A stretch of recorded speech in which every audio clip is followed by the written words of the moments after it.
No imaginário popular, a Idade Média é um tempo de trevas, ignorância e brutalidade, onde pessoas acreditavam que a Terra era plana, viviam em castelos cinzentos e morriam antes dos 30 anos. Mas e se tudo isso que você aprendeu sobre a Idade Média estiver completamente errado? Prepare-se para uma jornada que vai desmistificar crenças arraigadas e revelar a vibrante realidade de um período que moldou o mundo. Acomode-se confortavelmente, diminua as luzes e mergulhe conosco nessa história fascinante. Nos comentários, compartilhe de onde você está assistindo e o que já ouviu sobre a Idade Média, que parece difícil de acreditar. Era uma manhã fria, de inverno, no ano de 1242, nas margens do rio Sena, em Paris, o sol mal despontava, lançando uma luz pálida sobre as ruas de paralelepípedos, onde mercadores já começavam a montar suas barracas para o mercado. No coração da cidade, a Catedral de Notre-Dame, ainda em construção ergo sei, como um símbolo de fé e engenhosidade. Perto dali, numa estalagem modesta, um jovem escriba chamado Guillaume ajustava sua pena de ganso, preparando-se para registrar as histórias que ouvia de viajantes, mercadores e peregrinos. Ele não sabia, mas suas anotações, preservadas em pergaminhos frágeis, seriam uma janela para um mundo que séculos depois seria tão mal compreendido. Guillaume, seus 22 anos, era um observador atento. Filho de um ferreiro, ele havia aprendido a ler e escrever com um monge beneditino, uma oportunidade rara para alguém de sua condição. Sua curiosidade o levava a questionar tudo. As histórias de terras distantes, os relatos de cavaleiros, em armaduras reluzentes, as descrições de banquetes coloridos e cheios de especiarias. Ele queria entender como as pessoas realmente viviam, o que pensavam, o que temiam. E, acima de tudo, queria desenterrar a verdade por trás das lendas que já começavam a circular. Mesmo em seu tempo, naquela manhã, enquanto a fumaça das chaminés subia em espirais, Guillaume recebeu um visitante inesperado, um navegante genovês chamado Mateu, que havia cruzado mares e terras, trazendo consigo mapas e histórias de um mundo que parecia vasto e cheio de mistérios. Mateu, com sua barba grisalha e olhos cansados, sentou-se à mesa de madeira da estalagem e começou a contar algo que intrigou Guillaume. Eles dizem que a Terra é plana, mas eu vi o horizonte curvar-se no mar. Os sábios de Toledo e Bolonha falam de uma esfera, e até os pintores de Siena retratam o mundo como um globo. Guillaume, com a pena suspensa no ar, franziu a testa. Como algo tão óbvio para um marinheiro podia ser tão mal interpretado por outros? Essa conversa seria apenas o começo. Ao longo dos anos, Guillaume viajaria por vilarejos, castelos e mosteiros, coletando histórias que desafiavam as ideias simplistas sobre a Idade Média. Ele descobriria um mundo de banhos perfumados, castelos coloridos, universidades pulsantes de conhecimento e camponeses com mais direitos do que se imaginava. Sua jornada, que começou naquela estalagem em Paris, o levaria a confrontar mitos que persistiriam por séculos. Muitos deles criados por homens que queriam pintar seu próprio tempo como superior. Enquanto Guillaume mergulhava nesse mundo, ele também enfrentaria seus próprios desafios. A peste que começava a sussurrar nas fronteiras, as tensões entre reis e a igreja, e até mesmo a desconfiança de que suas anotações poderiam ser vistas como heresia. Mas ele estava determinado a registrar a verdade, não apenas para si, mas para as gerações futuras. E é através dos olhos de Guillaume que vamos explorar a Idade Média, desvendando o que era real, o que era exagero e o que foi simplesmente inventado. Guillaume segurava o pergaminho com firmeza, enquanto a luz de uma vela tremeluzia sobre a mesa de carvalho. A estalagem estava silenciosa, exceto pelo crepitar do fogo e pelo murmúrio de Mateu, que continuava a falar sobre o março. Os mapas que vi em Alexandria mostram a Terra como uma esfera, com estrelas girando ao seu redor. Até os monges copiam textos de Ptolomeu, que falam disso há séculos. Guillaume anotava cada palavra, sua mente fervilhando. Como era possível que uma ideia tão clara para marinheiros e estudiosos pudesse ser distorcida por outros? Ele decidiu que precisava ver mais, ouvir mais. Dias depois, Guillaume partiu de Paris, carregando apenas um saco de couro com seus pergaminhos, uma muda de roupa e um pão duro embrulhado em linho. Seu destino era Chartres, onde uma nova catedral estava sendo erguida, um feito que atraía artesãos, monges e viajantes de toda a Europa. A estrada era lamacenta e o frio cortava como uma faca, mas Guillaume sentiu uma excitação que o impulsionava. Ele queria ver as evidências com seus próprios olhos, conversar com aqueles que construíam o mundo ao seu redor. Em Chartres, a cidade pulsava com vida. O som de martelos e talhadeiras ecoava pelas ruas, enquanto trabalhadores carregavam pedras para a catedral. Guillaume ficou maravilhado com a precisão dos pedreiros, que usavam cordas e esquadros para alinhar cada bloco. Um mestre construtor, chamado Etienne, notou o jovem escriba observando e o convidou para se aproximar. Você parece curioso, rapaz, disse Etienne, limpando o suor da testa.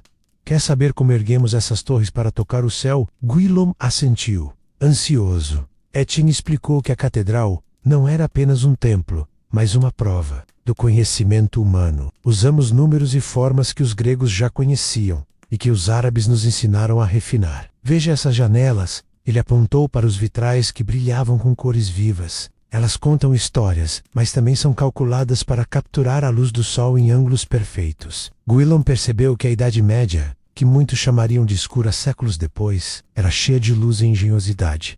Naquela noite, hospedado no mosteiro próximo, Guillaume conversou com um monge chamado Anselmo, que cuidava de uma biblioteca repleta de manuscritos. Anselmo mostrou a Guillaume cópias de textos de Aristóteles, traduzidos do árabe, e tratados de astronomia que descreviam os movimentos dos planetas. A igreja não teme a ciência, disse Anselmo, com um sorriso. Ela a acolhe, pois o conhecimento é um presente divino. Guillaume anotava tudo, mas uma dúvida o incomodava. Se havia tanto saber, por que as gerações futuras pintariam esse tempo como ignorante? Enquanto caminhava pelos corredores do mosteiro, Guillaume ouviu histórias de viajantes sobre banhos públicos nas cidades, onde homens e mulheres se reuniam para se lavar e conversar. Em Colônia, há casas de banho com água aquecida por lenha, contou um mercador. Eles usam sabão feito de cinzas e gordura, e até jogam pétalas de flores na água. Guillaume riu, imaginando a surpresa de alguém que acreditasse que os medievais eram sujos e mal cheirosos. Mas nem tudo era beleza. Guillaume também ouviu rumores de uma doença terrível que começava a se espalhar no leste, uma praga que matava em dias. Ele não sabia, mas esses sussurros eram os primeiros sinais da peste negra, que mudaria o mundo para sempre. Por ora, ele se concentrava em sua missão, registrar a verdade, desmentir as lendas que já começavam a se formar em Chartres. Guillaume também conheceu uma jovem chamada Isabelle, uma tecelã que trabalhava em tapeçarias para a catedral. Ela tinha olhos vivos e uma risada fácil, mas também uma mente afiada. As pessoas pensam que nós camponeses somos apenas gado, ela disse, enquanto mostrava a Guillaume um pano bordado com fios dourados. Mas eu já viajei para feiras em Troyes, e meu pai já ganhou uma disputa na corte contra um senhor que queria tomar nossa terra. Guillaume ficou impressionado. Isabelle era a prova viva de que os camponeses tinham direitos, vozes e histórias próprias. À medida que os dias passavam, Guillaume sentia que sua jornada estava apenas começando. Ele queria ver mais, entender como as pessoas viviam, comiam, lutavam e sonhavam. Mas acima de tudo, ele queria garantir que a verdade sobre seu tempo não fosse esquecida. Ele guardou seus pergaminhos e partiu para o sul rumo a Toulouse, onde ouvira falar de cavaleiros que lutavam em armaduras que não os prendiam, mas os libertavam.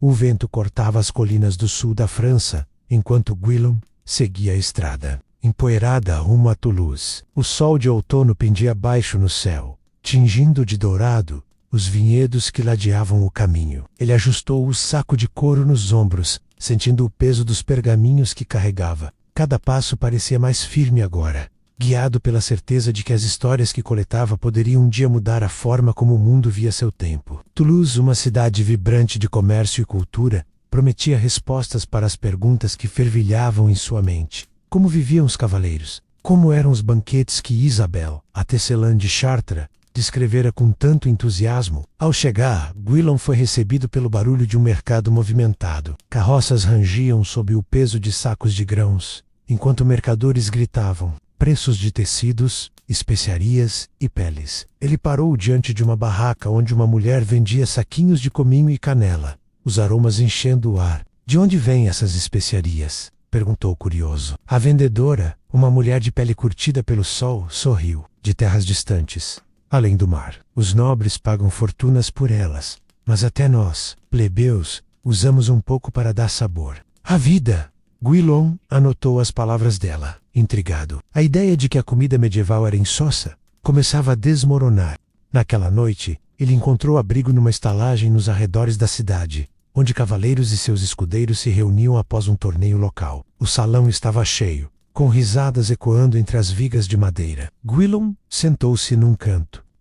Um cavaleiro jovem, chamado Bertrand, chamou sua atenção. Ele usava uma cota de malha que brilhava à luz das tochas, mas movia-se com uma agilidade que surpreendeu o escriba. "Você já lutou em batalha com isso?" perguntou Gwilym, apontando para a armadura. Bertrand riu, batendo no peito. "Essa malha pesa menos que um saco de trigo. Posso correr, pular e até montar meu cavalo sem ajuda. Quem acha que somos tartarugas em latas nunca vestiu uma armadura bem feita." Gwilym pediu para ver de perto. Bertrand o levou até um pátio onde outros cavaleiros treinavam. Ele demonstrou como se movia, girando uma espada com precisão e escalando uma escada de madeira sem esforço. "As armaduras de torneio são mais pesadas, feitas para exibição", explicou Bertrand. "Mas em batalha, tudo é calculado para nos dar liberdade." Gwilym anotava furiosamente, imaginando como essa verdade seria distorcida séculos depois, quando armaduras enferrujadas e museus dariam a impressão de que os cavaleiros mal podiam se mexer.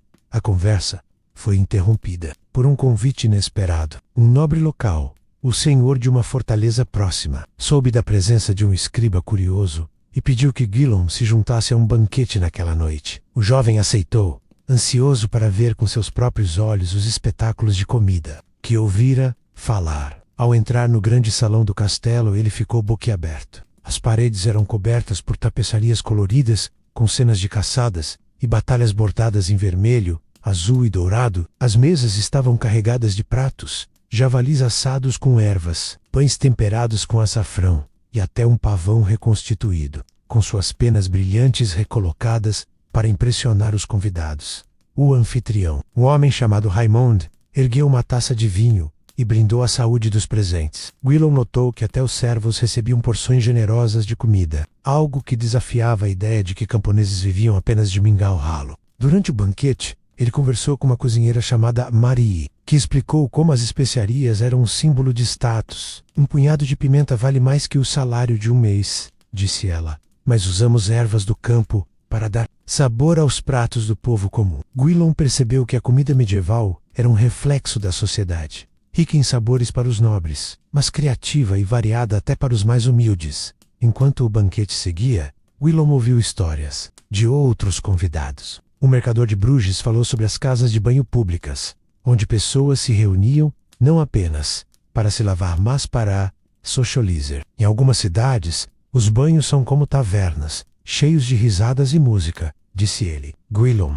pensou nas palavras de Isabel sobre os direitos dos camponeses e agora nas descrições de uma vida mais limpa e comunitária do que imaginava. Ele começou a enxergar um padrão. A Idade Média era complexa, cheia de contradições, mas longe de ser o tempo de trevas que alguns poderiam querer pintar no dia seguinte. Gwilym visitou um hospital mantido por freiras, onde viu algo que o deixou ainda mais intrigado. Uma mulher chamada Agnes, uma curandeira, aplicava um emplastro de casca de salgueiro numa criança com febre. "Isso alivia a dor", explicou ela, enquanto misturava ervas num almafariz. "Aprendemos com os textos dos árabes e com os anciãos da vila." Gwilym ficou impressionado com a precisão dela, que contrastava com as histórias exageradas de medicina medieval que ele já ouvira, como sangrias intermináveis ou tratamentos baseados em superstição. Mas nem tudo era harmonia. Enquanto caminhava pelas ruas de Toulouse, Gwilym ouviu rumores sobre tensões crescentes. A igreja, embora apoiasse o conhecimento em muitos lugares, estava em conflito com grupos que questionavam sua autoridade. Um velho comerciante alertou Gwilym sobre os perigos de escrever certas coisas. "Cuidado, rapaz", disse ele, com um olhar preocupado. "A verdade nem sempre é bem-vinda." Essas palavras pesaram no coração de Gwilym, mas ele não podia parar. Sua missão era maior que o medo. Ao deixar Toulouse, ele decidiu seguir para o leste, rumo às terras dos mongóis, sobre as quais Mateu, o navegante, havia falado. Gwilym queria entender como um povo tão diferente, com costumes de hospitalidade tão peculiares, podia influenciar o mundo que ele conhecia. Ele guardou seus pergaminhos, agora cheios de anotações sobre armaduras, banquetes e hospitais, e partiu com uma nova pergunta em mente: o que os mongóis poderiam ensinar sobre a diplomacia e a conexão entre povos?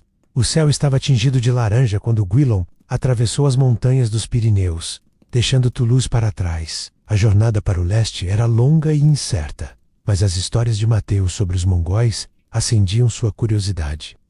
Seus pergaminhos, agora mais pesados com as anotações de Chartres e Toulouse, e um mapa rudimentar desenhado por um mercador, que indicava rotas comerciais até as estepes distantes. O frio do outono se intensificava, e Guillaume embrulhava-se em um manto de lã, pensando nas palavras do velho comerciante em Toulouse: a verdade nem sempre é bem-vinda. Ele sabia que sua busca por respostas o levaria a terras estranhas, onde costumes e crenças desafiariam tudo o que ele conhecia. Após semanas de viagem, cruzando vilarejos e florestas, Guillaume chegou a uma cidade portuária no Mediterrâneo, onde embarcou no navio mercante rumo ao Mar Negro.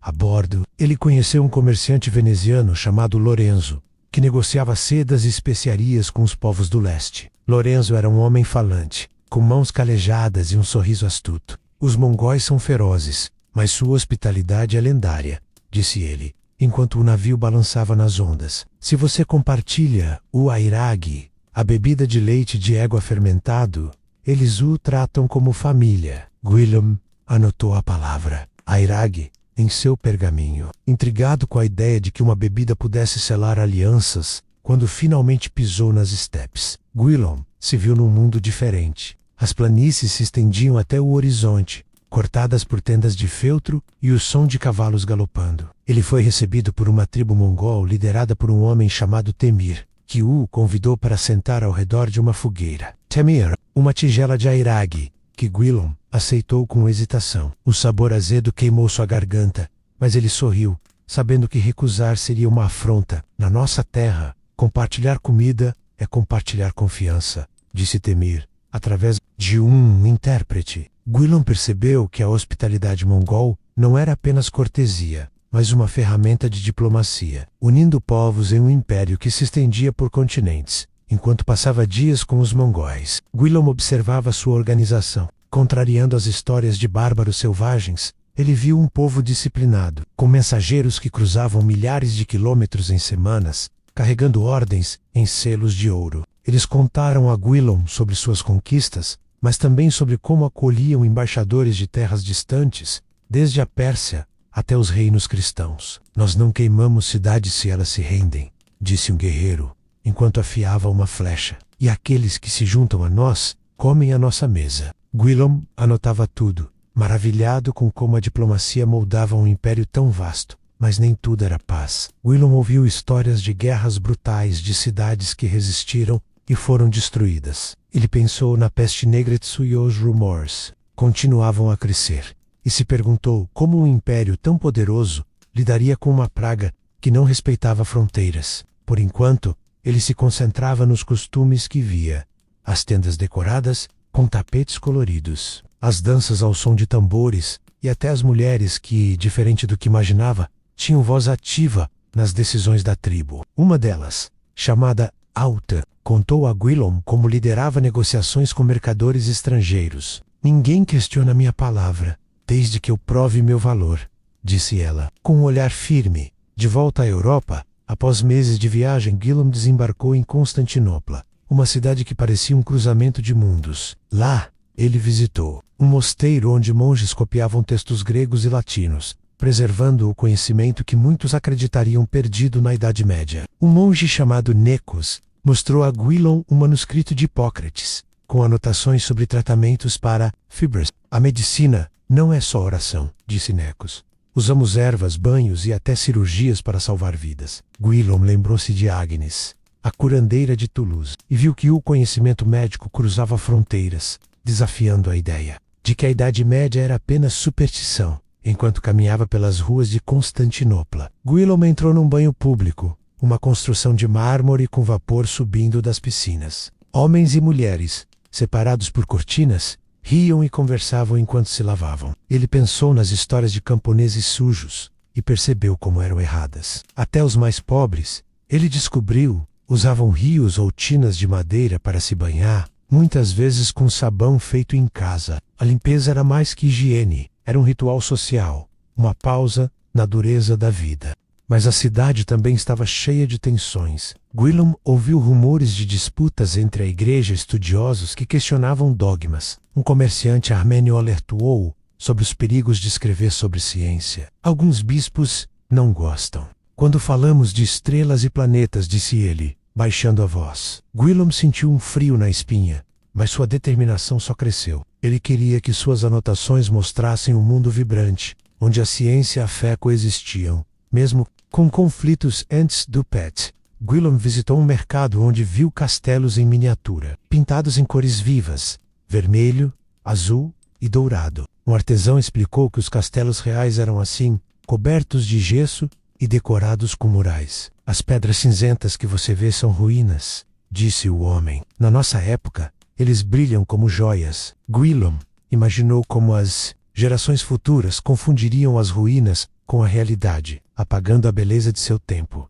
Com um coração cheio de novas histórias, Gwilym decidiu seguir para o norte, rumo à Inglaterra. Ele ouvira falar de universidades em Oxford, onde jovens estudavam astronomia e filosofia. Mas também ouvira rumores de uma praga que se aproximava, uma sombra que já começava a mudar as conversas nas tavernas. Ele guardou seus pergaminhos, agora quase sem espaço para novas anotações, e embarcou no navio, perguntando-se como a peste negra transformaria o mundo que ele estava tentando preservar. O mar estava agitado quando Gwilym pisou no porto de Dover, na Inglaterra. As ondas batiam contra os penhascos brancos, e o ar salgado misturava-se ao cheiro de peixe fresco e cordas molhadas. Era o ano de 1243, e Gwilym sentia o peso da jornada em seus ombros, mas também uma urgência crescente. Os rumores da praga, que ele ouvira em Constantinopla, agora ecoavam nas conversas dos marinheiros. Eles dizem que uma doença vem do leste, matando cidades inteiras,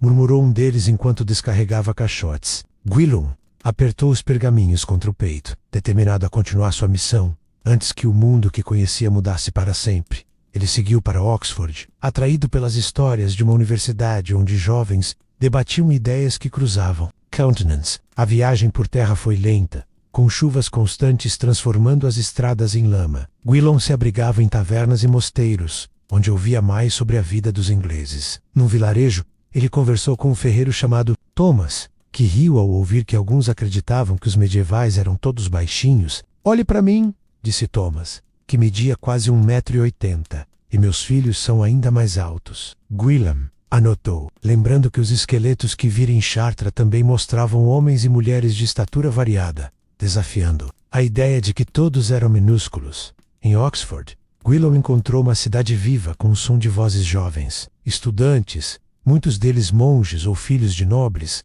caminhavam pelas ruas estreitas, carregando livros encadernados em couro. Ele foi recebido por um professor chamado Roger, um homem de barba rala e olhos brilhantes, que o convidou para assistir a uma aula. No salão de pedra, iluminado por velas, Roger falava sobre o movimento dos planetas, citando textos de Ptolomeu e Albatani. A igreja nos pede para calcular o calendário, explicou ele, e isso exige entender as estrelas. Gwilym ficou impressionado. A ideia de que a igreja suprimia a ciência parecia cada vez mais distante da realidade que via. Enquanto anotava, Gwilym perguntou sobre os conflitos entre estudiosos e clérigos. Roger hesitou antes de responder. Há tensões, sim. Alguns bispos temem que perguntas demais levem à heresia, mas a maioria de nós, monges incluídos, busca a verdade onde ela estiver. Ele mostrou a Gwilym um manuscrito ilustrado, com diagramas do cosmos que pareciam obras de arte. Isso não é escuridão, disse Roger, apontando para as estrelas desenhadas. É luz.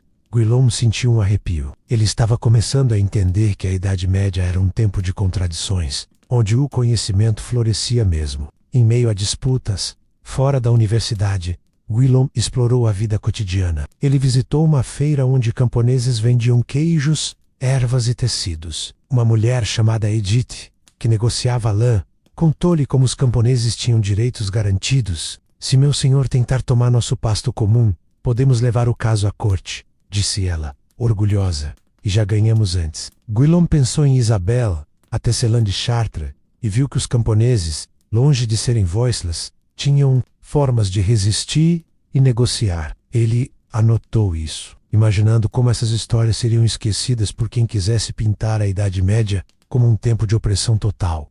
Numa noite, Gwilym foi convidado para um festival local. As ruas de Oxford ganharam vida com música de alaúdes e danças ao redor de fogueiras. Ele viu pessoas de todas as classes, menos camponeses, artesãos, até alguns clérigos, rindo, e um padeiro afarezulia um pão doce, temperado com mel e ervas, enquanto contava histórias de casamentos que duravam dias, com banquetes que reuniam vilas inteiras. A vida não é só trabalho, disse o homem, com um sorriso. Sabemos nos divertir. Gwilym pensou nas imagens sombrias que alguns associariam à Idade Média e riu internamente. Onde estava a miséria sem fim que tantos imaginariam? Mas a sombra da praga pairava. Numa taverna, Gwilym ouviu um viajante de Londres falar de mortes estranhas no sul da Europa. Eles dizem que a pele fica preta e ninguém sobrevive mais. De 3 dias, contou o homem, com o rosto pálido. Gwilym sentiu um aperto no peito. Ele sabia que a peste negra, como seria chamada,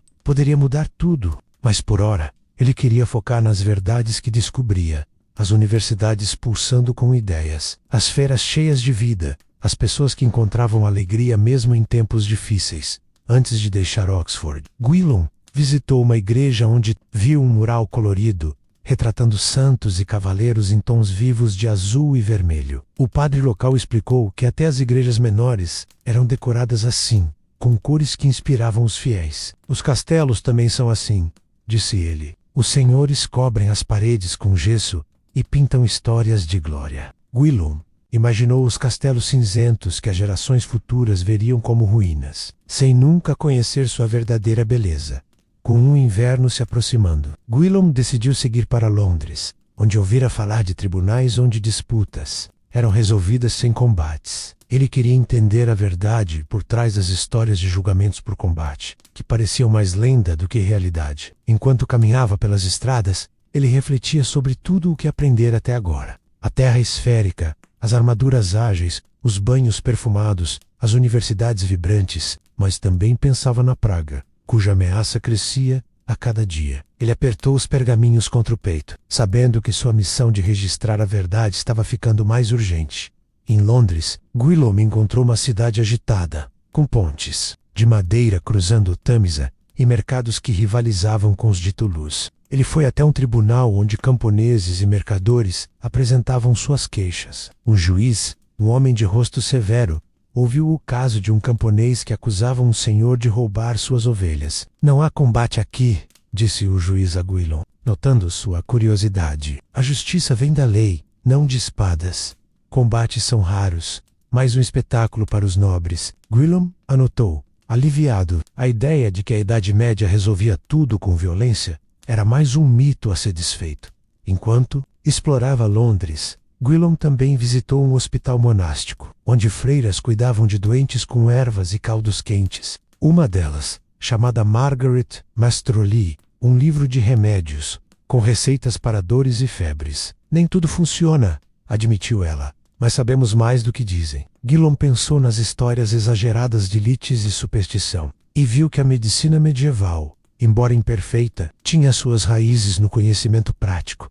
Mas os rumores da praga agora eram impossíveis de ignorar. Nas ruas, as pessoas falavam de portos fechados e vilas desertas no sul. Gwilym sabia que precisava continuar sua jornada. Talvez para o norte, onde ouvira falar de castelos que ainda brilhavam com cores vivas. Ele queria ver mais, registrar mais, antes que o mundo fosse engolido pela sombra que se aproximava. Inverno chegava com ventos gelados quando Gwilym deixou Londres, rumando para o norte da Inglaterra. As estradas estavam congeladas, e ele se embrulhava em camadas de lã, sentindo o frio penetrar até os ossos. Os rumores da praga agora eram constantes, como um murmúrio sombrio que seguia cada viajante. Nas tavernas pelo caminho as pessoas falavam de navios chegando com cargas contaminadas, de vilas onde a morte ceifava famílias inteiras. Gwilym apertava seus pergaminhos, agora uma pilha grossa de anotações, determinado a registrar o máximo possível antes que o caos engolisse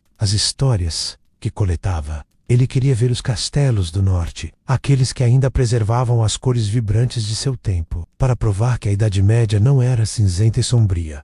Após dias de viagem, ele chegou a York, uma cidade cercada por muralhas antigas, onde o rio Ouse serpenteava preguiçosamente. Lá, Gwilym foi recebido por um senhor local chamado Edmund, que o ouviu falar de sua jornada e o convidou para visitar seu castelo. Você veio para ver a verdade por trás das pedras, disse Edmund, com um sorriso. O castelo erguia-se imponente, mas ao se aproximar, Gwilym notou algo que o deixou boquiaberto. As paredes externas eram cobertas por um gesso branco, pintado com faixas vermelhas e azuis, e murais que retratavam cenas de caçadas e festas. No interior, tapeçarias tecidas com fios dourados pendiam das paredes, e os móveis eram adornados com entalhes dourados e almofadas coloridas. Edmund guiou Gwilym pelos salões, explicando como os castelos eram projetados para serem belos e funcionais. Essas cores não são só para ostentação, disse ele, apontando para um afresco de um banquete. Elas inspiram lealdade e alegria entre os que vivem aqui. Gwilym tocou a parede, sentindo a textura do gesso, e imaginou como, séculos depois, as chuvas e o tempo apagariam essas cores, deixando apenas as pedras nuas, que dariam a impressão de frieza e abandono. Ele anotou tudo, descrevendo as nuances das tintas feitas de minerais e plantas, que transformavam fortalezas em palácios vibrantes, enquanto explorava o castelo. Gwilym conversou com os servos e camponeses que trabalhavam ali. Um deles, um jardineiro chamado Henry Contuli, sobre as festas que aconteciam nos jardins. No verão, dançamos até o amanhecer, com música de flautas e tambores, disse Henry, enquanto podava rosas. E os casamentos? Durham Dias, com jogos e contos, que fazem todos rir. Gwilym sorriu, lembrando do festival em Oxford. Ele via que a vida medieval tinha momentos de pura alegria, contrabalançando as dificuldades que todos enfrentavam. Harry também mencionou como os camponeses viajavam para feiras sazonais, negociando bens e trocando histórias, provando que não eram presos à terra como escravos sem voz.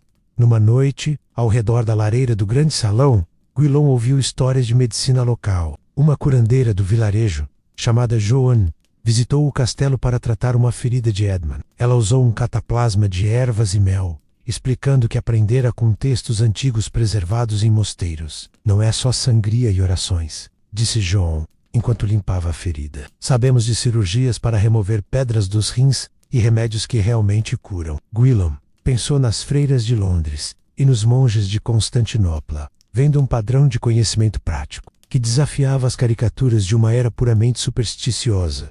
Mas a ameaça da praga se tornava mais real. Um mensageiro chegou ao castelo com notícias do sul. Cidades italianas estavam sendo devastadas, com corpos empilhados nas ruas. Eles dizem que mata 30 a 60% dos que adoecem, sussurrou o mensageiro, com olhos assustados. Gwilym sentiu um calafrio. Ele sabia que a peste negra não atingiria metade do mundo, como alguns exagerariam mais tarde, mas seu impacto na Europa seria catastrófico. Ele anotou os detalhes, incluindo como os sobreviventes poderiam ganhar mais poder, negociando melhores condições de trabalho em um mundo com menos mãos para o labor. Determinado a continuar, Gwilym pediu a Edmund para contar sobre as crenças religiosas e científicas de seu tempo. Edmund, um homem educado, mostrou-lhe um livro de astronomia, copiado de um mosteiro. A igreja fundou universidades para estudar o céu, disse ele. Precisamos saber os movimentos dos astros para calcular a Páscoa. Gwilym assentiu, lembrando de Roger, em Oxford. Ele via que os conflitos como os que viriam com Galileu séculos depois, eram exceções, não a regra. A igreja preservava textos clássicos e incentivava o avanço. Mesmo que com cautela, antes do Perté, Gwilym visitou uma catedral em York, onde viu vitrais que contavam histórias bíblicas em cores explosivas. Um artesão explicou como os relógios mecânicos, uma invenção recente, regulavam as orações e o trabalho diário. Não somos ignorantes, disse o homem, orgulhoso. Construímos coisas que duram séculos. Gwilym anotou, pensando nas catedrais góticas que desafiavam a gravidade. Símbolos de um tempo que produzia maravilhas, não trevas. Com o norte explorado, Gwilym decidiu virar para o oeste, rumo à Escócia, onde ouvira falar de clãs, com tradições antigas, mas os caminhos estavam cada vez mais perigosos, com relatos de bandidos e doentes fugindo das cidades. Ele encontrou um grupo de peregrinos que seguia para um santuário, e juntou-se a eles por segurança. Pelo caminho, eles compartilharam histórias de bruxaria, mas não como caças sangrentas. A igreja diz que é superstição, disse um peregrino. Queimaduras são raras, e mais comuns em tempos futuros. Gwilym assentiu, sabendo que as grandes caças às bruxas viriam depois da Idade Média, no Renascimento e além. Numa parada, Gwilym conversou com uma família de camponeses que viajava para uma feira. O pai, um homem robusto de cerca de 1,70 m, contou como a nutrição variava. Em anos bons, comemos bem, crescemos fortes. Ele mencionou que as portas baixas nas casas antigas eram para conservar calor, não porque as pessoas fossem pequenas. Jeroen riu, adicionando isso às suas anotações sobre alturas médias, enquanto o grupo avançava. Gwilym refletia sobre sua jornada até ali. Da Paris inicial às estepes mongóis, de Oxford aos castelos coloridos. Ele via um mundo rico, em contradições, onde mitos já começavam a se formar, mas a realidade era vibrante e complexa. A praga, no entanto, era uma ameaça iminente, e ele se perguntava quanto tempo tinha para completar suas anotações. Na Escócia, Gwilym chegou a um castelo nas terras altas, onde clãs se reuniam para festas e negociações. O senhor local, um homem chamado Duncan, o recebeu com hospitalidade semelhante à dos mongóis, oferecendo hidromel e carne assada. Nossas alianças são seladas com comida e palavras, disse Duncan, ecoando as lições de Temir. Gwilym viu paralelos entre povos distantes. Como a diplomacia moldava relações, mas notícias da praga chegavam até ali. A doença se espalhava pela França e Inglaterra. Gwilym sabia que precisava voltar ao sul, talvez para Paris, para proteger seus pergaminhos. Ele queria registrar mais sobre a vida antes da catástrofe, sobre como as pessoas viviam aos 50 ou 60 anos, se sobrevivessem à infância. Contrariando a ideia de que todos morriam jovens, enquanto preparava a partida, Gwilym encontrou uma jovem contadora de histórias, que narrava lendas de cavaleiros ágeis em armaduras leves, capazes de lutar e dançar. Ele sorriu, vendo que até nas histórias populares, a verdade se infiltrava. Mas o horizonte escurecia com a promessa de mudança, e Gwilym apertou o passo, sabendo que sua missão estava longe de acabar. As terras altas da Escócia exalavam um ar úmido, com névoa envolvendo as colinas como um véu. Gwilym caminhava, com passos cuidadosos, o saco de pergaminhos agora mais pesado, não apenas pelo peso físico, mas pela responsabilidade que ele sentia. Era o inverno de 1244. E as notícias da praga, que ele ouvira desde Constantinopla, agora eram mais do que rumores. Mensageiros traziam relatos de vilas devastadas no sul da Europa, onde igrejas se transformavam em depósitos de corpos. Gwilym sabia que o tempo para registrar a verdade sobre seu mundo estava se esgotando. Ele precisava voltar a Paris, mas, antes, queria capturar mais histórias, mais verdades que desafiassem os mitos que já começavam a se formar. Na Escócia, Gwilym passou semanas entre os clãs, hospedado em castelos de pedra, que como em York, brilhavam com cores vivas. Ele ficou hospedado na fortaleza de um clã liderado por uma mulher chamada Fiona, uma figura rara e respeitada, que governava com autoridade e inteligência. Fiona o levou a um salão decorado com tapeçarias que contavam histórias de batalhas e alianças, todas em tons de vermelho, azul e dourado. Nossos castelos não são apenas fortalezas, disse ela, enquanto apontava para um mural de um cavaleiro montado. São casas, cheias de vida e beleza. Gwilym anotou, impressionado com a consistência das descrições que ouvia. Do Toulouse a York, sobre a vibrância dos castelos medievais. Durante um banquete, Fiona ofereceu a Gwilym um prato de carne temperada, com ervas, e uma bebida forte feita de cevada. Ele notou que até os servos comiam bem, com porções de pão e sopa, aromatizada com ervas locais. A comida une as pessoas, disse Fiona, enquanto partia um pão. Até os camponeses têm seus próprios temperos, colhidos nos campos. Gwilym pensou nas especiarias caras, que vira em Toulouse, e percebeu que, mesmo sem pimenta ou canela, os mais humildes encontravam formas de dar sabor à vida. Ele anotou isso, imaginando como as gerações futuras poderiam acreditar que a comida medieval era sem graça. Enquanto explorava a região, Gwilym visitou um vilarejo onde um festival de inverno estava em andamento. Apesar do frio, as pessoas dançavam ao redor de fogueiras, com música de gaitas e risadas, ecoando na noite. Ele conversou com uma jovem chamada Marag, que contava histórias de casamentos que duravam dias, com jogos, contos e danças. A vida não é só trabalho e sofrimento, disse ela, com um sorriso.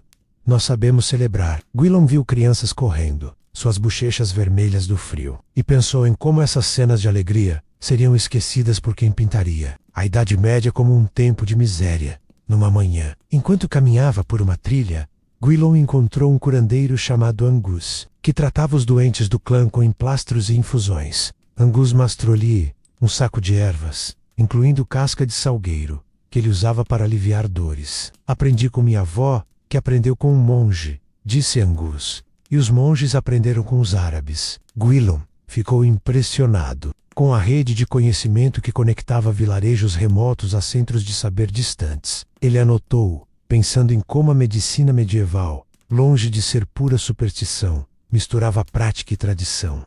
Mas a sombra da praga crescia. Um viajante que chegara do sul trouxe notícias alarmantes.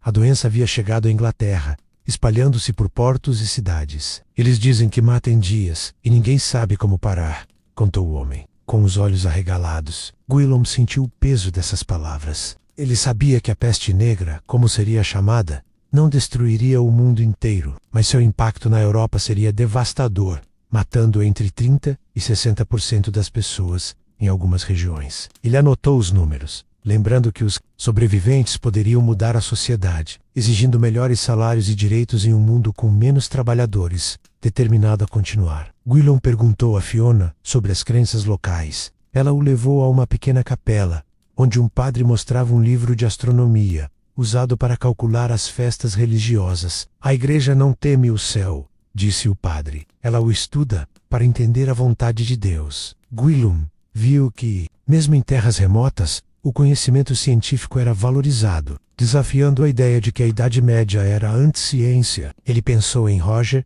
em Oxford, e nos monges de Constantinopla, todos preservando textos antigos enquanto avançavam. O saber. Antes de partir, Gwilym ouviu histórias sobre julgamentos. Fiona riu quando ele mencionou o julgamento por combate. Isso é mais lenda do que prática, disse ela. Nossos conflitos são resolvidos em cortes, com testemunhas e leis. Combates são para histórias, não para justiça. Gwilym anotou, aliviado por confirmar que a imagem de cavaleiros lutando para provar inocência era exagerada. Um espetáculo raro que as gerações futuras confundiriam com a norma. Com a primavera se aproximando, Gwilym decidiu voltar ao sul, rumo à França. Ele queria retornar a Paris, onde começara sua jornada, para organizar suas anotações e talvez encontrar um mosteiro onde pudesse protegê-las da praga que se aproximava. Mas antes, ele parou numa cidade costeira, onde viu um hospital monástico, atendendo viajantes e doentes. Lá, uma freira chamada Beatrice mostrou-lhe um jardim de ervas medicinais, explicando como usavam plantas para tratar febres e feridas. Nem tudo funciona, admitiu ela, mas salvamos mais vidas do que você. Imagina. Gwilym pensou nas histórias de liches e superstição que ouvira, e viu que a realidade era mais complexa. Enquanto caminhava pelas ruas da cidade, ele entrou num banho público, onde o vapor subia de tinas aquecidas. Homens e mulheres, separados por divisórias, conversavam e riam enquanto se lavavam. Um mercador local contou a Gwilym que até os camponeses usavam rios e sabão caseiro para se limpar. A sujeira não é nossa marca, disse ele. Nós valorizamos a limpeza, como qualquer um. Gwilym anotou, imaginando como essa prática seria esquecida por quem quisesse pintar a Idade Média, como um tempo de imundície. Mas as notícias da praga agora eram inegáveis. Nas tavernas, as pessoas falavam de cidades fechando suas portas, de padres que morriam ao dar a extrema-unção. Gwilym sentiu uma urgência nova. Ele precisava chegar a Paris, mas também queria ver mais. Talvez uma última cidade onde pudesse coletar histórias de cavaleiros, camponeses e estudiosos. Ele ouviu falar de Bruges, uma cidade próspera na Flandres, onde mercadores e artesãos viviam em harmonia. Lá, ele esperava encontrar mais provas de que a Idade Média era um tempo de criatividade e vida, não de trevas, enquanto preparava sua partida. Gwilym encontrou um grupo de peregrinos que seguia para um santuário. Eles contaram histórias de bruxas, mas, como na Escócia, disseram que a igreja via essas crenças como superstição. Queimaduras são raras, disse um peregrino. Os verdadeiros julgamentos acontecem em cortes, não em fogueiras. Gwilym anotou, sabendo que as grandes caças às bruxas viriam séculos depois. Não em seu tempo, Com os pergaminhos quase sem espaço, Guillaume embarcou num navio para Flandres, sentindo o peso do que havia aprendido. Castelos coloridos, medicina prática, camponeses com direitos e uma sociedade que celebrava a vida. Mas a praga estava às portas, e ele sabia que sua missão estava correndo contra o tempo. As ondas do Mar do Norte batiam contra o casco do navio, enquanto Guillaume observava o horizonte, onde a costa da Flandres começava a se desenhar. O ano de 1245 despontava com um sol pálido, mas o ar carregava uma tensão palpável. Os marinheiros murmuravam sobre portos fechados ao sul, onde a praga já ceifava vidas como uma foice invisível. Guillaume apertava seus pergaminhos contra o peito, protegendo-os da umidade salgada, sabendo que cada anotação era um pedaço da verdade que ele lutava para preservar. Bruges, a cidade próspera que ele escolhera como próxima parada, prometia mais revelações sobre o comércio, a arte e a vida cotidiana que desafiavam as imagens sombrias da Idade Média.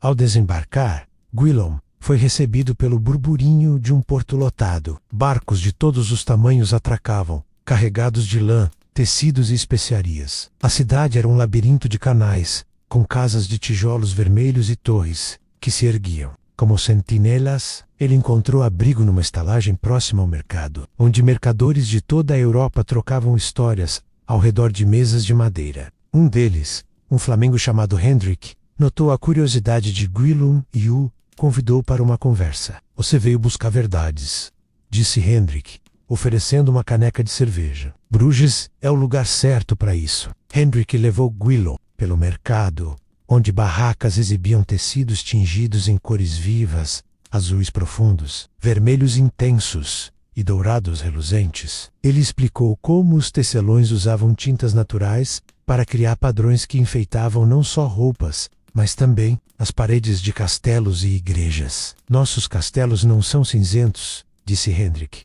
apontando para um pano bordado com cenas de caçadas. "Eles são pintados como telas, cheios de vida." Guillaume anotou, lembrando dos murais em York e na Escócia. Vendo um padrão que confirmava a beleza vibrante de seu tempo, enquanto exploravam, Guillaume visitou uma guilda de artesãos, onde viu homens e mulheres trabalhando em oficinas iluminadas por janelas amplas. Uma tecelã chamada Elise Mastroli, uma tapeçaria em progresso, com fios de lã e seda entrelaçados para formar imagens de festas e banquetes, usimos especiárias. "Nas tintas às vezes, para dar brilho", disse ela, com orgulho. Guillaume pensou nas comidas temperadas que provara em Toulouse, na Escócia, e percebeu que o sabor e a cor eram elementos centrais na vida medieval, símbolos de status e criatividade que os mais humildes também acessavam através de ervas locais.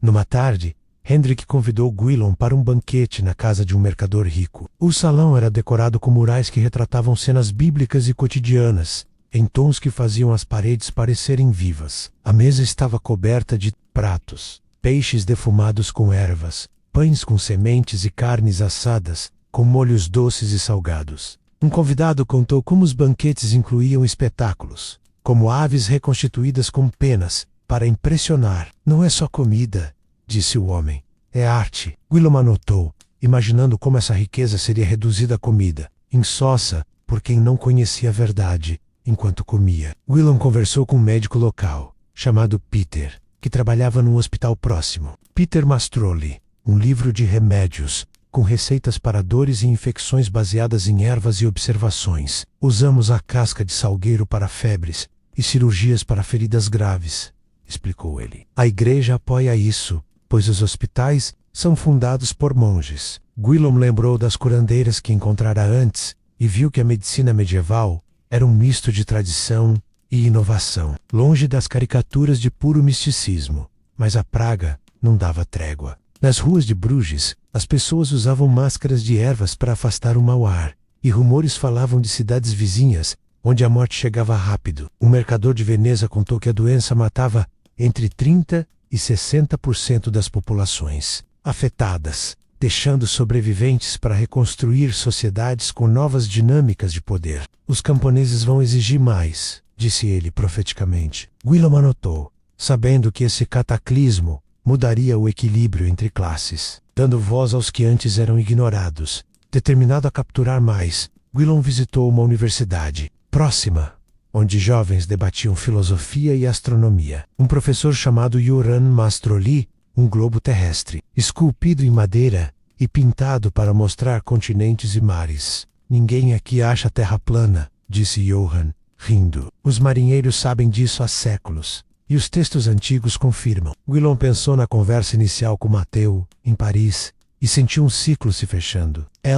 Detalhes, incluindo como a arte e a ciência, retratavam um mundo esférico, desafiando mitos que seriam criados por escritores posteriores, fora da universidade. Willem explorou os banhos públicos de Bruges, construções de tijolo com piscinas, aquecidas por fogueiras subterrâneas. Ele viu famílias inteiras se reunindo, conversando enquanto se lavavam com sabão perfumado. Um atendente explicou que até os camponeses usavam rios e tinas em casa, e que a higiene era valorizada para saúde e prazer. Somos limpos, disse o homem, com firmeza. Willem imaginou como essa prática seria distorcida em narrativas, de sujeira e negligência.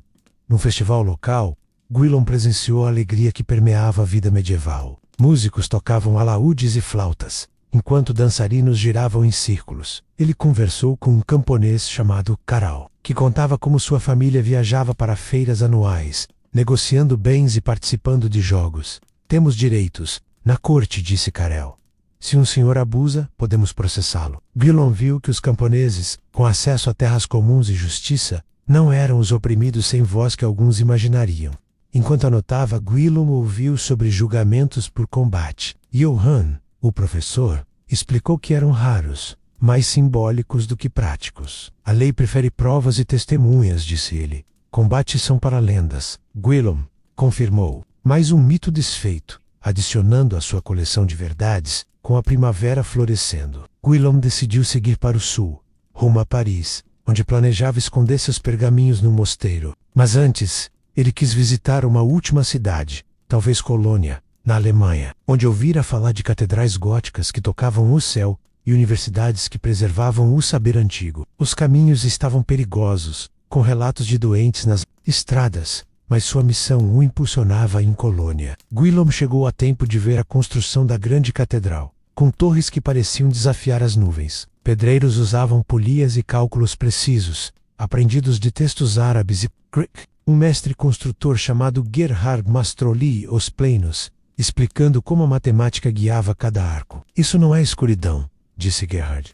É engenhosidade divina. Willem anotou, maravilhado com as universidades fundadas pela igreja, que produziam relógios mecânicos e manuscritos iluminados, num mosteiro próximo. Monges copiavam textos de Aristóteles discutindo ciência e fé. Um deles, chamado Otto, debateu com Willem sobre a vida longa. Se passamos da infância, vivemos até os 50 ou 60, disse Otto. A mortalidade infantil baixa a média, mas não define nossa expectativa. Willem pensou. Nas alturas variadas que vira, de 1,60 m para mulheres a 1,70 m para homens, e viu mais mitos caírem, mas a praga batia a porta. Notícias de mortes em massa na França chegavam. E Willem soube que precisava agir. Rápido, ele encontrou um grupo de viajantes rumando para Paris e juntou-se a eles, carregando suas anotações como um tesouro. Pelo caminho, ouviu histórias de mongóis, cujos costumes de hospitalidade ainda ecoavam em sua mente, e pensou em como mundos distantes se conectavam enquanto avançavam. Willem refletia sobre sua jornada, de Paris às estepes, de Oxford a Bruges, coletando verdades sobre um tempo vibrante. A praga ameaçava tudo, mas ele esperava que seus pergaminhos sobrevivessem, revelando a realidade por trás dos mitos. A primavera de 1245 trouxe um calor tímido às planícies da França, mas o ar carregava um peso que Willem não podia ignorar. Ele viajava com um grupo de peregrinos rumo a Paris, suas botas afundando na lama das estradas, os pergaminhos protegidos num saco de couro amarrado ao corpo. As conversas entre os viajantes eram sombrias, cheias de relatos sobre a praga que devastava cidades ao sul. Eles dizem que a morte vem em 3 dias, com febres e manchas escuras, sussurrou uma mulher, apertando um rosário. Willem sentia a urgência crescer. Ele precisava chegar a Paris, encontrar um mosteiro seguro para seus pergaminhos e continuar sua missão de registrar a verdade. Antes que o mundo que conhecia desmoronasse, o grupo parava em vilarejos pelo caminho, onde Willem aproveitava para coletar mais histórias. Num deles, ele conheceu um ferreiro chamado Martin, que que trabalhava numa forja ao lado de uma igreja. Martin, um homem de ombros largos e quase 1,80 m de altura, riu quando Gwilym mencionou a ideia de que todos na Idade Média eram pequenos.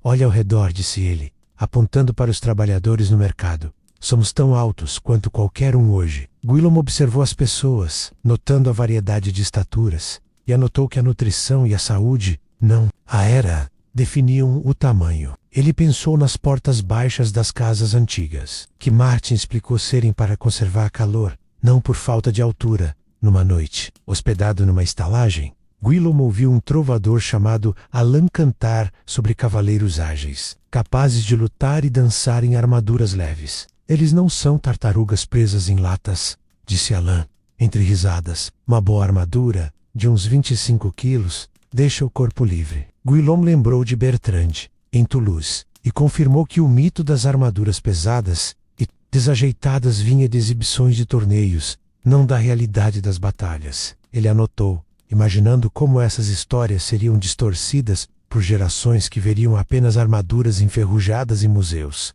No dia seguinte, o grupo chegou a uma cidade onde uma feira anual atraía mercadores de longe. Gwilym ficou impressionado com a vitalidade. Barracas exibiam tecidos coloridos, ervas secas e até relógios mecânicos rudimentares, uma novidade que regulava o trabalho e as orações. Ele conversou com uma mercadora chamada Claire, que vendia sabão feito de cinzas e gordura. As pessoas tomam banho mais do que pensam, disse ela com um sorriso. Até nas vilas, usamos rios e tinas, e as cidades têm banhos públicos, onde todos se encontram. Gwilym pensou nas casas de banho de Bruges e Constantinopla, e anotou como a higiene era parte da vida, desafiando a imagem de uma era suja.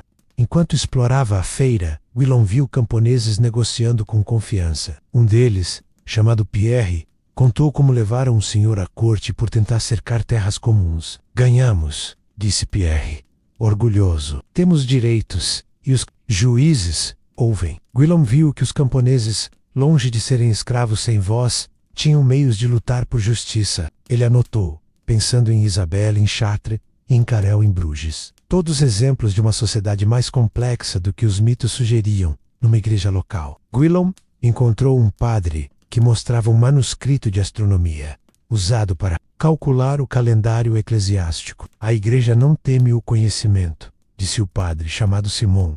Preservamos textos de Aristóteles e avançamos a ciência do céu. Gwilym lembrou de Roger, em Oxford, e de Otto, em Colônia, e viu que a ideia de uma igreja anti-câncer era um exagero. Ele anotou os detalhes, incluindo como as universidades, fundadas por clérigos, eram centros de saber que conectavam o passado ao futuro, mas a praga estava mais perto. Numa taverna, um mercador de Marselha contou que a doença já assolava portos franceses, matando entre 30% e 60% das pessoas, em algumas cidades. Os que sobrevivem estão exigindo mais dos senhores, disse ele. Sem trabalhadores, o poder muda. Gwilym anotou, percebendo que a peste negra, apesar de sua devastação, poderia dar aos camponeses uma nova voz, algo que ele queria documentar. Antes de seguir, Gwilym visitou um hospital monástico, onde freiras cuidavam de doentes com ervas e caldos quentes. Uma delas, chamada Marie Mastroli, um jardim onde cultivavam plantas medicinais. Usamos o que funciona, como a casca de salgueiro para a dor, disse ela, e aprendemos com textos antigos, traduzidos pelos árabes. Gwilym pensou em Angus, na Escócia, e em Peter, em Bruges, e viu que a medicina medieval era um esforço coletivo, misturando prática e conhecimento. Numa noite, durante um festival na cidade, Gwilym presenciou a alegria que ainda resistia à sombra da praga. As pessoas dançavam ao som de tambores, com fogueiras iluminando rostos sorridentes. Ele conversou com uma contadora de histórias chamada Elise, que narrava lendas de cavaleiros e camponeses, mas também de mulheres que lideravam vilas. A Idade Média não é só guerra e sofrimento, disse ela. É música, amor e esperança. Gwilym anotou, sentindo que cada história era um pedaço do mosaico que ele queria preservar. Enquanto se aproximava de Paris, Gwilym parou numa vila, onde ouviu sobre julgamentos. Um juiz local explicou que os julgamentos por combate eram raros, quase míticos. Resolvemos disputas com provas e testemunhas, disse ele. Combates são para os nobres que querem se exibir. Guillaume confirmou mais um mito desfeito, adicionando às suas anotações sobre a justiça medieval, que era mais estruturada do que as lendas sugeriam. Mas a praga já rondava a França. Vilarejos pelos quais ele passava tinham casas fechadas, com cruzes pintadas nas portas. Guillaume ouviu que a doença matava rápido, deixando corpos inchados e negros. Ele sabia que precisava chegar a Paris antes que a praga o alcançasse, mas também queria visitar uma última cidade, talvez Reims, onde catedrais góticas e mercados vibrantes ainda pulsavam com vida. Ele juntou-se a um grupo de mercadores, que o seguia para Ló, carregando seus pergaminhos como um tesouro. Em Reims, Guillaume ficou maravilhado com a catedral, cujos vitrais brilhavam com cores que pareciam capturar a luz divina. Um pedreiro chamado Jacques explicou como usavam cálculos precisos para erguer arcos que desafiavam a gravidade. Isso é ciência, não magia, disse ele. Guillaume anotou, pensando nas catedrais de Chartres e Colônia, símbolos do uma. Era que combinava fé e engenhosidade. No mosteiro próximo, ele encontrou monges copiando textos de Ptolomeu, com diagramas de uma terra esférica. Ninguém culto acha a terra plana, disse o monge chamado Bernard. Os marinheiros e os sábios sabem disso há séculos. Guillaume lembrou de Mateu, o navegante genovês, e viu que sua jornada formava um círculo, conectando verdades de lugares distantes. Mas o medo da praga dominava as conversas. Um mercador contou que a doença já estava em Paris, espalhando pânico. Guillaume sabia que precisava agir rápido. Ele queria esconder seus pergaminhos num mosteiro seguro e talvez continuar sua missão em outras terras, onde a praga ainda não havia chegado. Ele pensou nos mongóis, cuja hospitalidade o impressionara, e nas lições de diplomacia que poderiam inspirar a Europa em tempos de crise. Enquanto se preparava para a última etapa da viagem, Guillaume refletiu sobre tudo o que vira: castelos coloridos, banhos perfumados, universidades vibrantes, camponeses com direitos. Ele sabia que a praga mudaria tudo, mas esperava que suas anotações sobrevivessem, mostrando um mundo complexo e vivo, não as trevas que alguns inventariam. A estrada para Paris estava silenciosa, exceto pelo som dos cascos dos cavalos dos mercadores que acompanhavam Guillaume. O céu de 1245 estava pesado com nuvens escuras, e o ar trazia um frio que parecia mais do que apenas o outono. Guillaume segurava seus pergaminhos com força, protegendo-os dentro de uma capa de linho encerado. A praga, que ele ouvira mencionar desde Constantinopla, agora era uma realidade próxima. Vilarejos pelo caminho exibiam portas, marcadas com cruzes vermelhas, e o cheiro de fumaça de ervas queimadas pairava nas ruas. Ele sabia que o tempo para completar sua missão estava se esgotando, mas sua determinação de registrar a verdade sobre a Idade Média o mantinha em movimento antes de chegar a Paris. Guillaume fez uma parada em Reims, onde a catedral ainda em construção se erguia como um testemunho da engenhosidade humana. Ele caminhou entre os andaimes, observando pedreiros que usavam cordas e polias com uma precisão que parecia quase mágica. Um mestre construtor chamado Philippe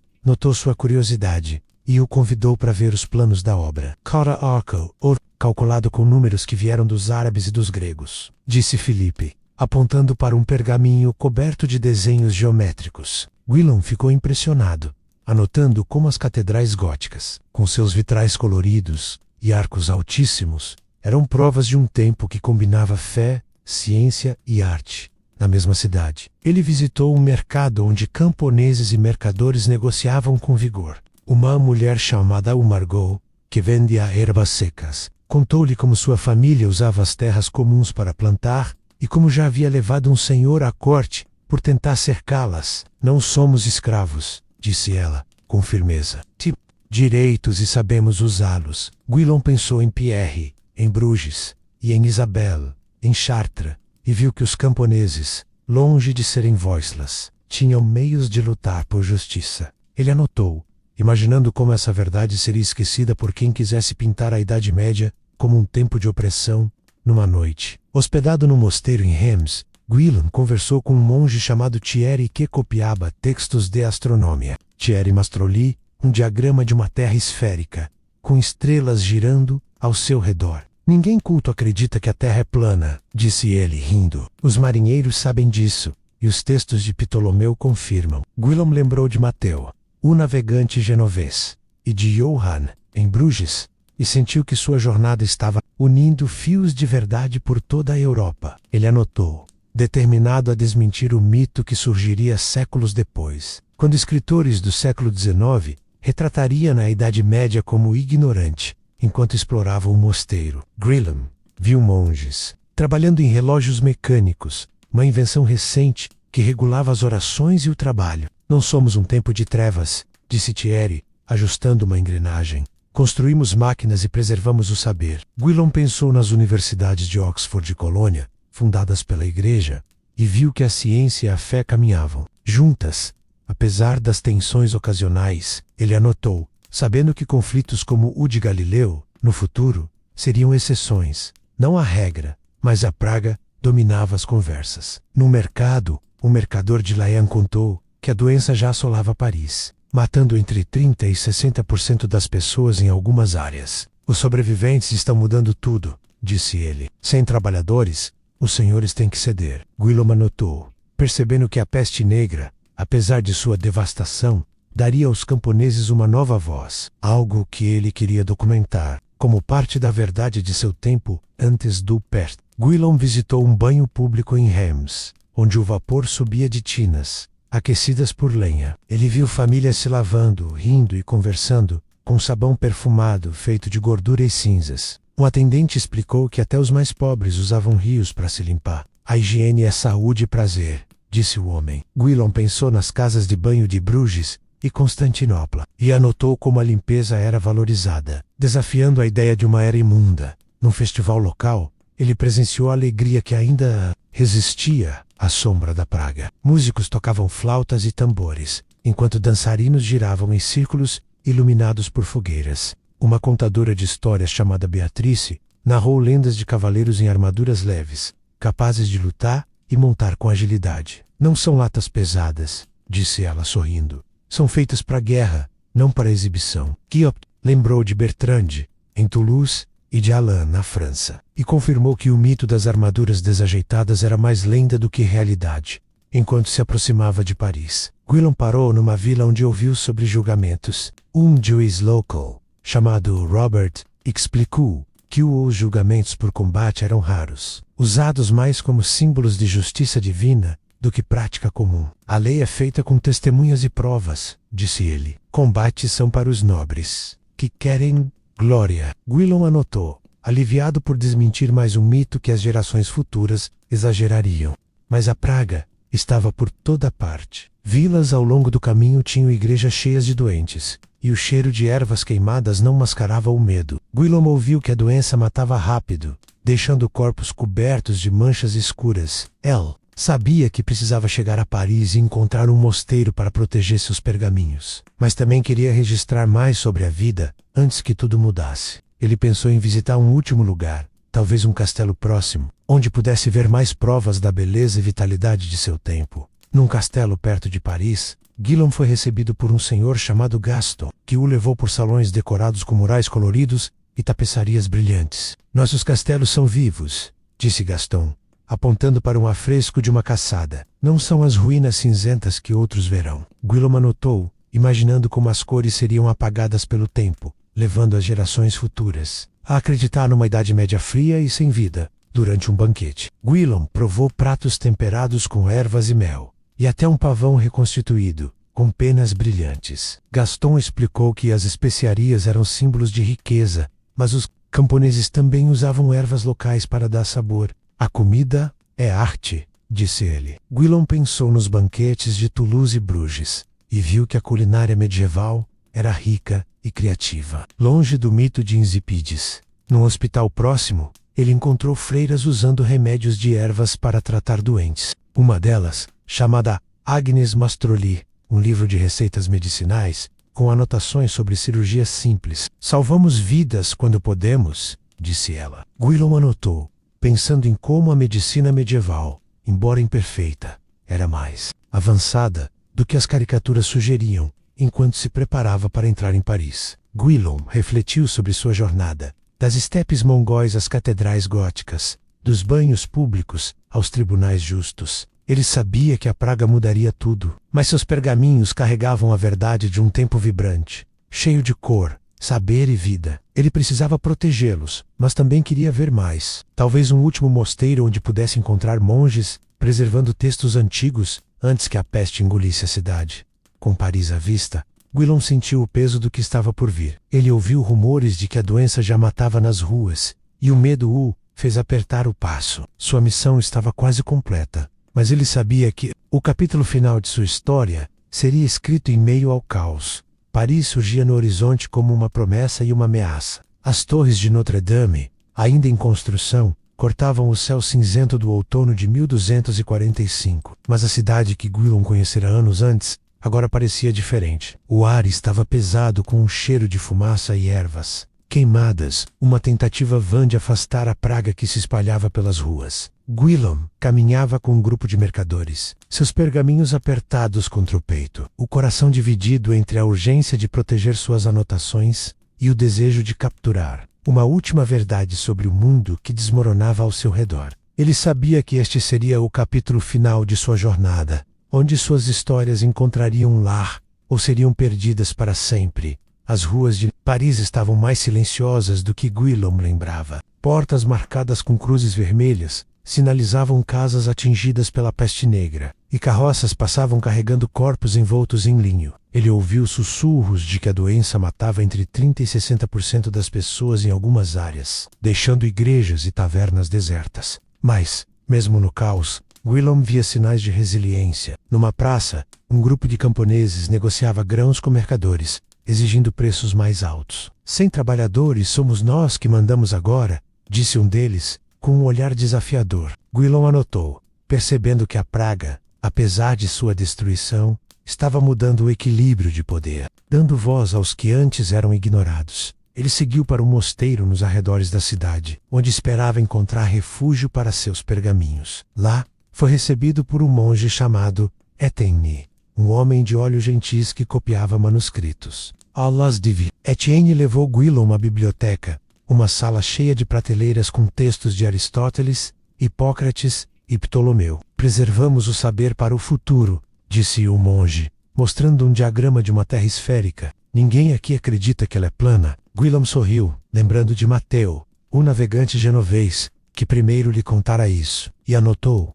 como a ciência medieval, apoiada pela igreja, desafiava os mitos que surgiriam séculos depois. Enquanto conversavam, Etienne mostrou um relógio mecânico, uma invenção que regulava as orações do mosteiro. Isso não é escuridão, disse ele, ajustando uma engrenagem. É o trabalho de homens que pensam. Guillaume pensou nas catedrais de Chartres, Colônia e Reims, com seus arcos calculados, e nas universidades de Oxford e Bruges, onde jovens debatiam o cosmos. Ele anotou, determinado a mostrar que a Idade Média era um tempo de luz, não de trevas.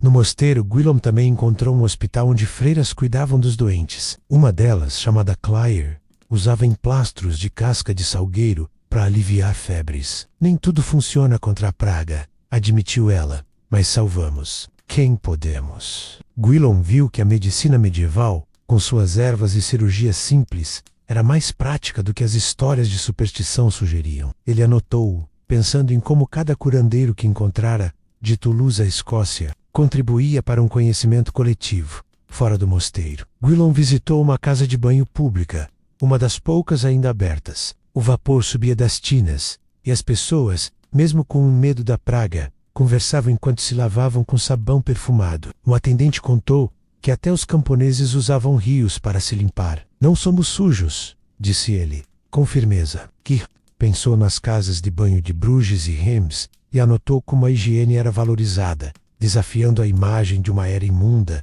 Numa noite, ele participou de um pequeno festival nos arredores da cidade. Apesar da praga, as pessoas dançavam ao redor de fogueiras, com música de alaúdes e risadas que ecoavam na escuridão. Uma contadora de histórias chamada Jean narrou lendas de cavaleiros ágeis, cujas armaduras de 20 a 25 quilos permitiam correr e lutar. Não são latas pesadas, disse ela rindo. Guillaume lembrou de Bertrand, em Toulouse, e confirmou que o mito das armaduras desajeitadas era mais lenda do que realidade. Enquanto explorava Paris, Guillaume visitou um tribunal onde camponeses apresentavam queixas contra senhores.